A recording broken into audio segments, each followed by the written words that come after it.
Amigos y amigas, nuevamente bienvenidos y bienvenidas a su programa de Canal 37 Extra Plus, Espíritu y Materia.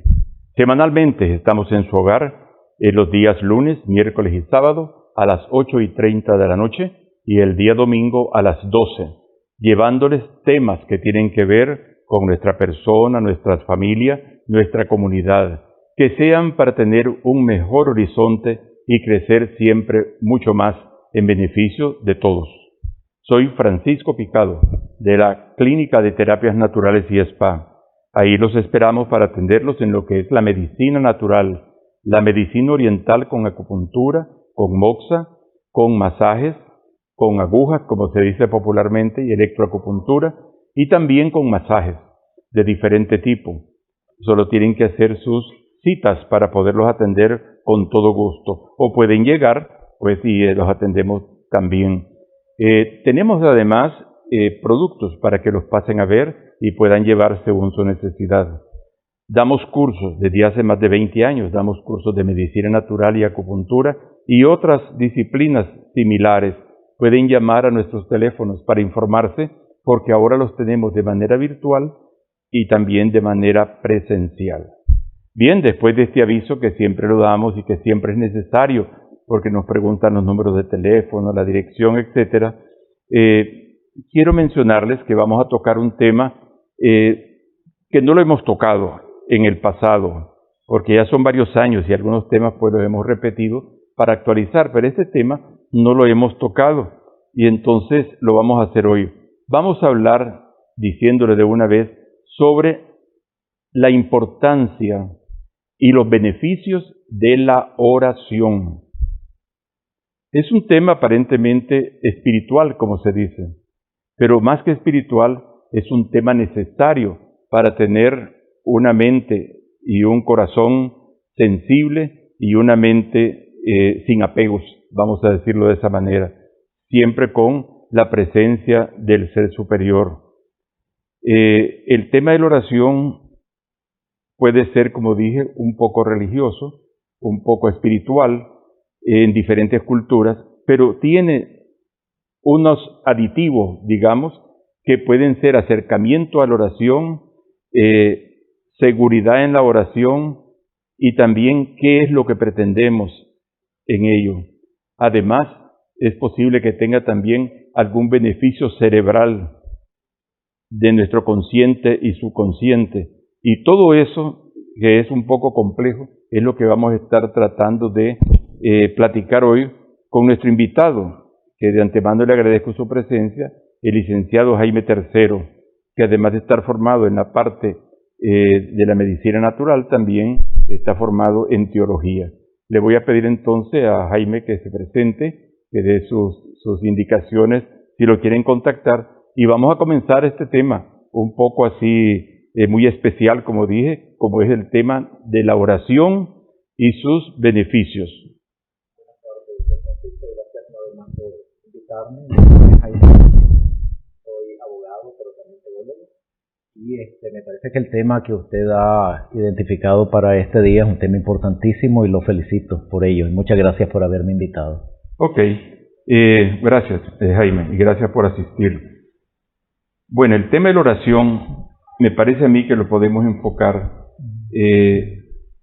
desde diferentes ángulos. Hay, por ejemplo, a uno le dicen, hay que meditar.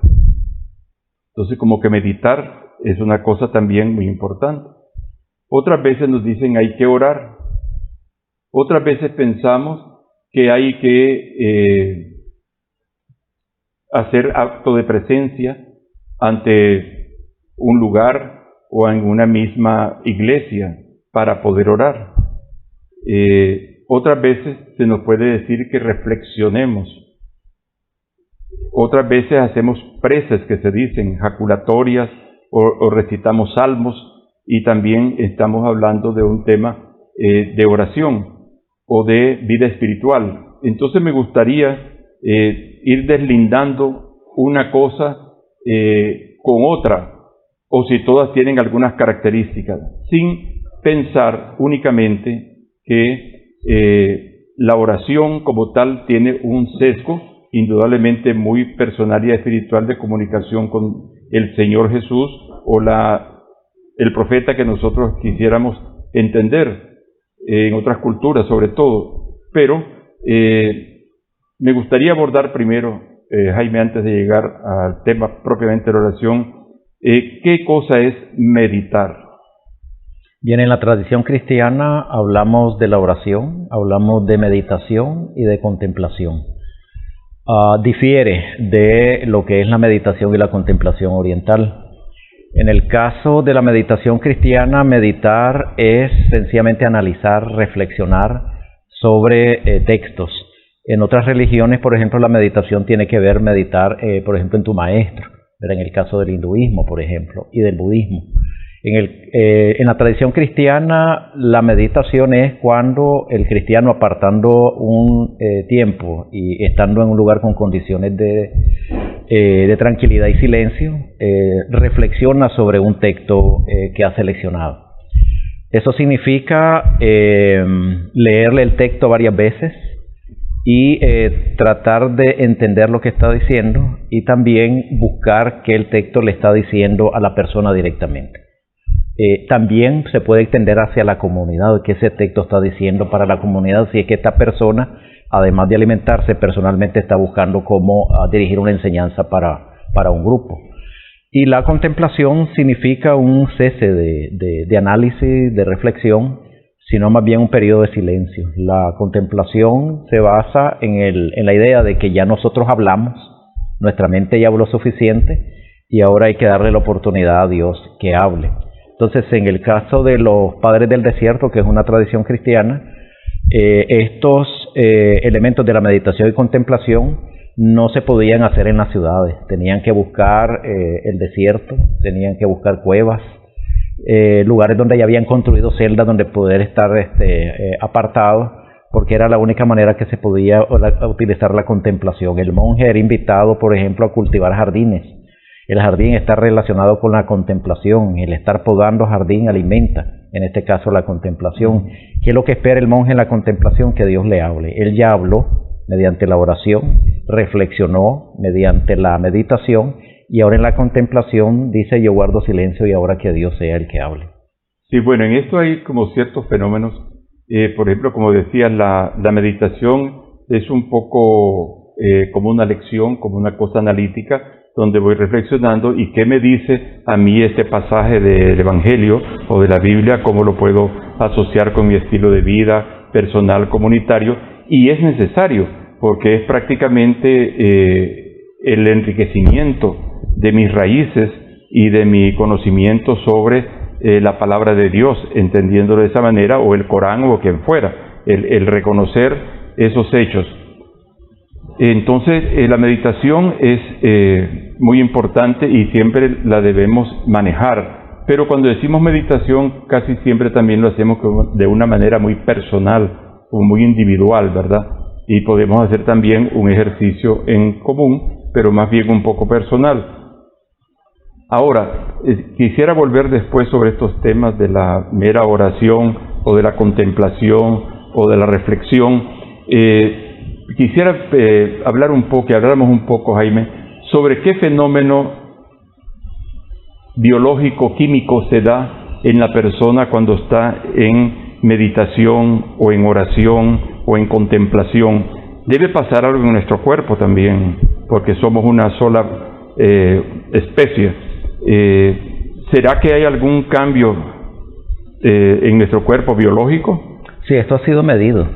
Y las consecuencias de tanto la oración como la meditación tienen que ver con el ritmo cardíaco que desciende, ¿verdad? También la respiración es, como dijéramos, es menos profunda. Hay una etapa de relajación para el individuo. Entonces, la oración, si lo vemos nada más desde la perspectiva, como dice usted, fisiológica, tiene beneficios sobre la persona que está bajo estrés, la persona que está con presión alta, la persona que tiene problemas para dormir porque padece de ansiedad. Entonces, si lo vemos nada más desde esa perspectiva fisiológica, tendría ese beneficio. También en personas que tienen bajo autoestima, la oración puede ayudar a que esa persona pueda tener mayor arraigo mayor solidez, sentir más confianza en lo que va a hacer, porque antes de salir al trabajo o a las decisiones que ha tomado, ha puesto sus decisiones en una autoridad superior, en un creador, en su Dios.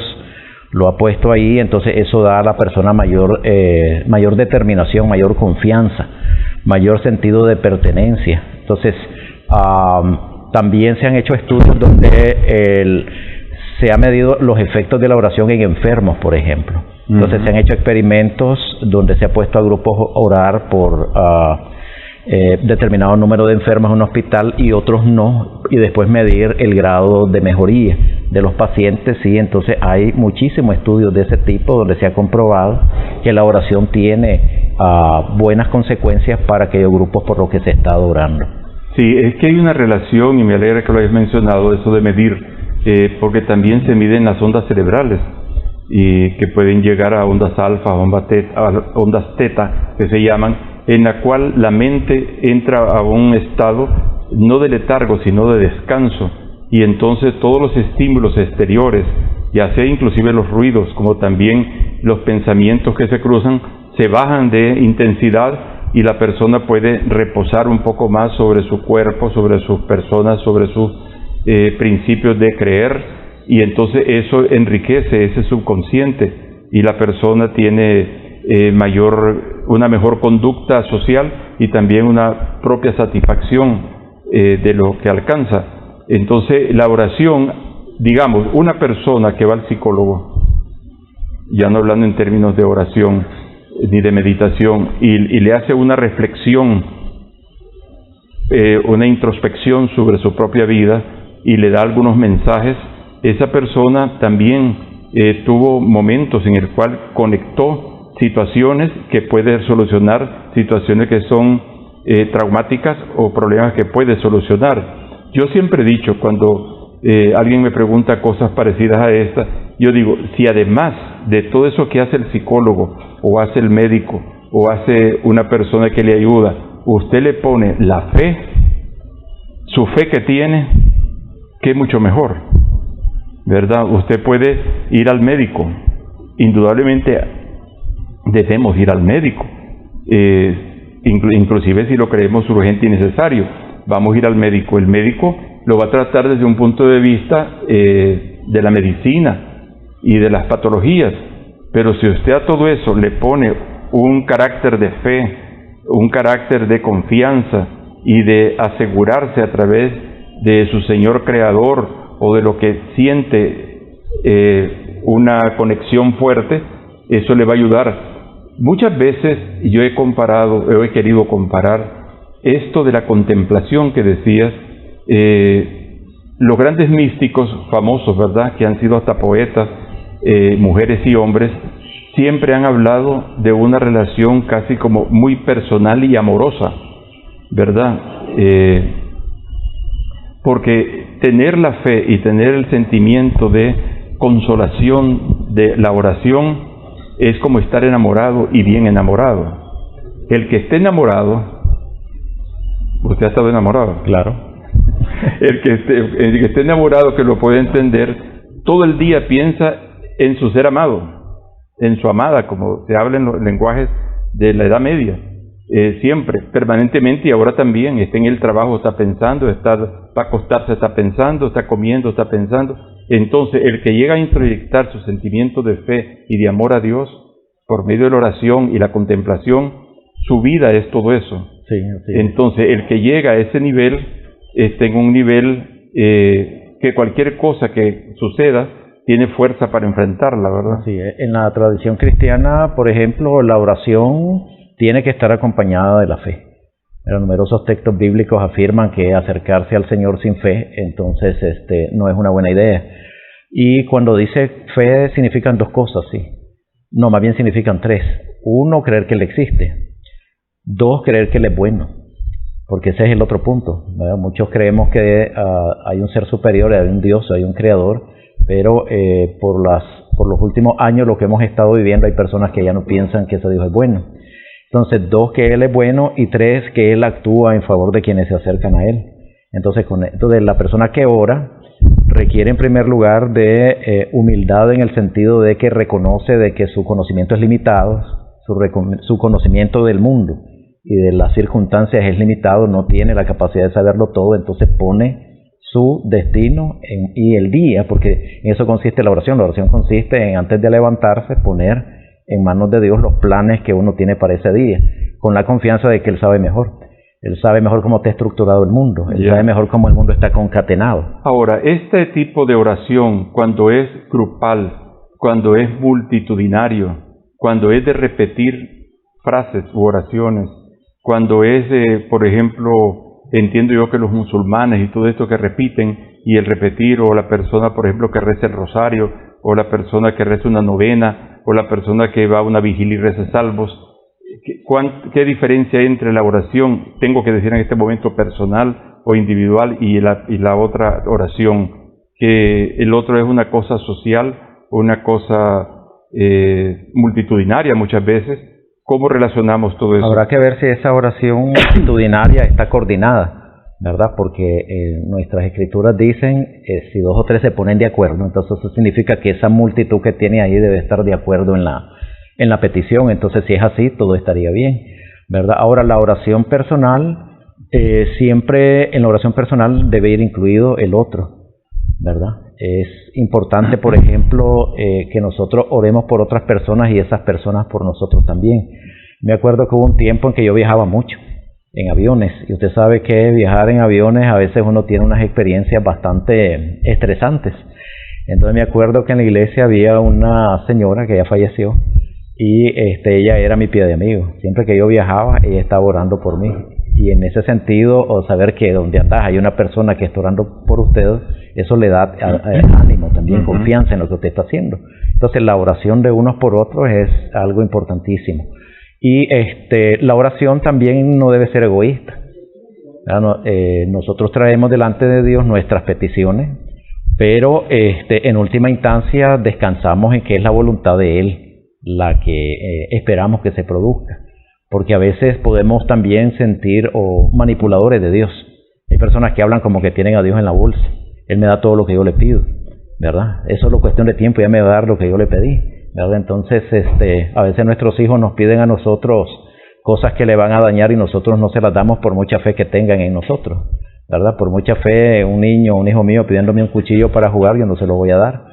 Entonces, dice la Escritura que si le pedimos a Él pan, no nos va a dar una piedra. Entonces, nosotros ponemos en Él la oración, pero los resultados se los dejamos a Él. Eso no significa que no hay una responsabilidad mía, ¿sí?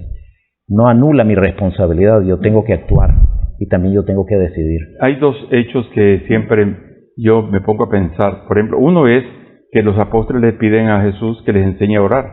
Y entonces le dice, bueno, cuando quieran orar, entren a su cuarto, a un lugar apartado, y oren. Y sale el Padre Nuestro, ¿no? Que es una oración, una pieza literaria, si querés, en ese momento completa, ¿verdad?, para la oración.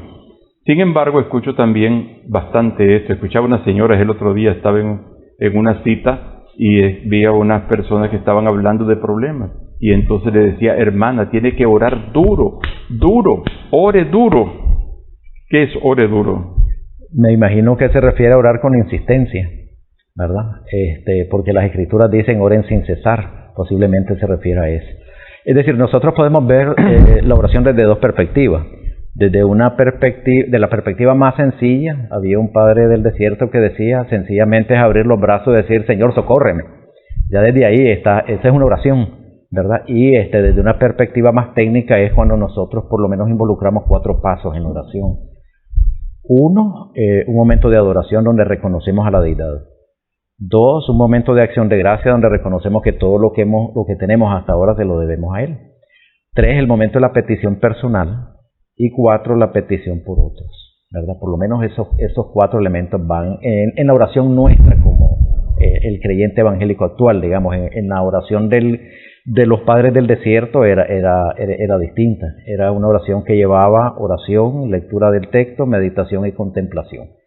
Ahora se ha estado, porque yo le decía de que estos pasos para poder aplicarse necesita de estar en un lugar conveniente. Desde los años 60 para acá se ha estado trabajando en encontrar fórmulas en que estos 4 pasos se puedan aplicar mientras usted va en el bus, ¿verdad? No necesariamente en lugares de silencio donde quizás no los tenga en el diario a diario. Sí, hay esto de los anacoretas, que se llama, de los padres o de los... sin embargo, San Ignacio de Loyola, de los jesuitas, estableció en los ejercicios ignacianos, que son de un mes, la última meditación se llama contemplación para alcanzar amor.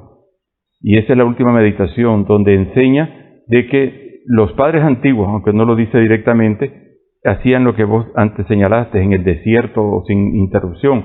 Pero ya en ese siglo XVI, que es cuando esto se da, dice, tiene que contemplatio in actio, contemplación en la acción. Sí. O sea, que así como está en el bus, en el trabajo, siempre de estar viendo en la otra persona a Jesucristo, siempre de estar viendo el amor a todas las cosas, a la naturaleza, y quedarse extasiado, como vuelvo otra vez a los novios, ¿verdad? Que pueden pasar 2 horas o 3 horas en un parque agarrados de la mano, y muchas veces sin decir mucho. O como aquellos viejitos, que estaban 2 viejitos sentados así, ya de ancianos, de tercera edad, y eran pareja, y pasó alguien, y se volteaban a ver, y decían, ya sabían lo que se leía en el pensamiento de todo, una interacción muy fuerte. Entonces el nivel más alto, yo he entendido, de oración, es cuando llegas a la contemplación, que Dios te habla ya por la naturaleza y te sentís como en un cierto éxtasis. Bueno, volviendo a otro punto parecido, los orientales son especialistas en la relajación, en la meditación, en poner la mente en blanco, en pasar horas en meditación y hasta perder la sensibilidad, que estabas hablando al principio. Y allí, sin un nivel estrictamente ni cristiano, ni budista inclusive, llegan a un nivel de pureza mental y de claridad y de desprendimiento. ¿Qué podemos aprender de unos y de otros? Bueno, en los casos de las meditaciones orientales, por ejemplo, es interesante de cómo ellos combinan el espíritu con el cuerpo.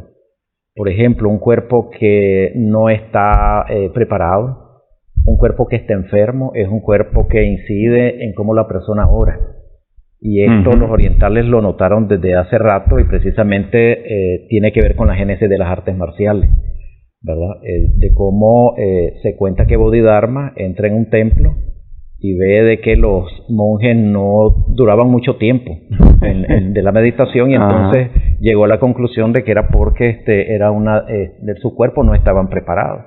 Fue cuando comenzó a desarrollar técnicas de ejercicio físico que después evolucionaron hasta convertirse en artes marciales, técnicas de artes marciales, pero originalmente estaban dirigidos a que la persona pudiera pasar más tiempo orando. Y de eso podemos aprender mucho. En realidad, por ejemplo, detrás de una persona que no siente deseos de orar puede haber un malestar fisiológico, ¿verdad? Puede haber una persona en estado de depresión, por ejemplo, una persona con déficit de ciertas vitaminas que son importantes para el cerebro. Puede haber una falta de atención en el momento de oración y distraerse fácilmente cuando quiera meditar en un texto. Un desmayo. Entonces pienso que sí, se puede aprender de ello. Hubo un tiempo en que yo, cuando me levantaba temprano, dedicaba momentos a la oración, pero yo sentía que había algo que no estaba bien. Uno se caía del sueño, uno bostezaba mientras estaba en el momento de oración. Después de que oraba, hacía ejercicio. Entonces ahora lo hago al revés. Primero el ejercicio, y después ya cuando uno procede con alguna técnica como meditación o oración, el cerebro, el cuerpo está mejor oxigenado y hay mayor atención en lo que uno está haciendo. Entonces eso es algo que pudiéramos decir, podemos aprender en este caso de las prácticas orientales. El cuidado del cuerpo para que el rendimiento en la oración sea mejor. También lo decimos en la medicina holística. Es decir, si nosotros cuando decimos holístico, queremos decir que no solo estamos tratando la parte corpórea, sino también la parte espiritual, llamemos, ¿verdad? La parte mental, y también la parte del medio ambiente o donde la persona transita.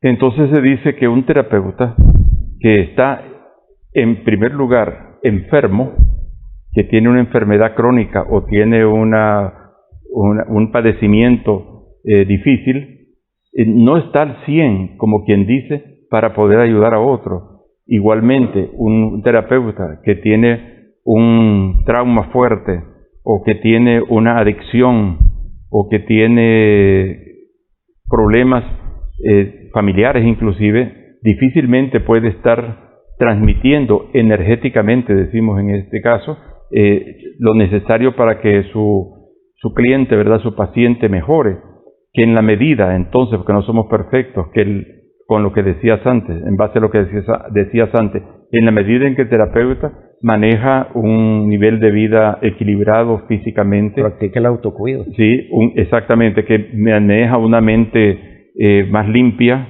que maneja ideales o propósitos nobles, en esa manera va a ayudar más. Y se nota cuando el terapeuta es transparente, llamemos así, que cuando el terapeuta es complicado. Entonces, en esa medida puede ayudar mucho a su paciente. Entonces, sí, igualmente en el término de la oración.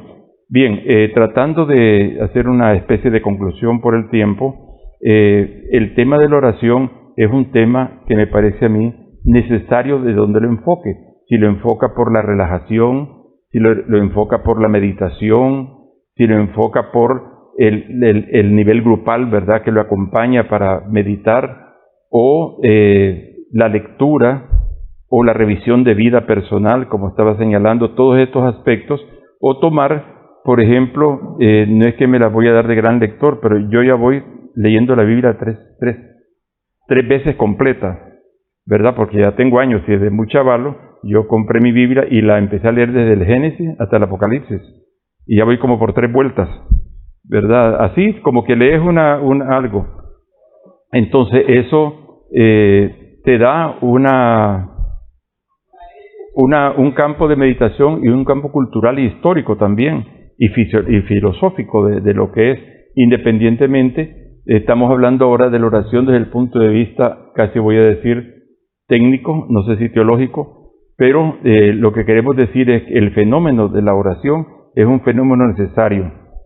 Una última pregunta en 1 minuto, que no quiero que se me escape. El que dice que es ateo, ¿cómo ora? Bueno, últimamente hemos estado viendo cosas interesantes de ese lado, ¿verdad? Y es de que el ateo, si bien no cree en la existencia de Dios, sí reconoce que tiene una necesidad espiritual. Entonces han salido libros devocionarios para ateos, en los cuales ellos consideran que pueden meditar de un poema, de un personaje histórico, es decir, no tiene que ser necesariamente un texto sagrado. Entonces el ateo veo que ha evolucionado a tal punto que ahora dice, bueno, sí, yo no creo en una vida después de la muerte, yo no creo en la existencia de Dios, pero sí creo que tengo un espíritu, aunque ese espíritu, una vez que yo muera, hasta ahí llegó, y ese espíritu necesita ser alimentado. Entonces, desde esa perspectiva, el ateo, hasta el momento, pues los autores que han escrito han demostrado tener también una necesidad espiritual. Ok. Bueno, amigos, llegamos al final del programa, que fue muy interesante esta reflexión sobre el tema de oración. Soy Francisco Picado, de la Clínica de Terapias Naturales y Spa. Los esperamos para atenderlos. Tomen nota de nuestros teléfonos y nos pueden llamar, y voy a pedir a Jaime, además de agradecerle su presencia, que nos despida hasta el próximo programa. Muchas gracias por haber estado con nosotros. Mi nombre es Jaime Tercero, mi número de teléfono es el 87459316 y esperamos que esta conversación sea de ayuda en su vida espiritual. Que tu alimento sea tu medicina y tu medicina sea tu alimento.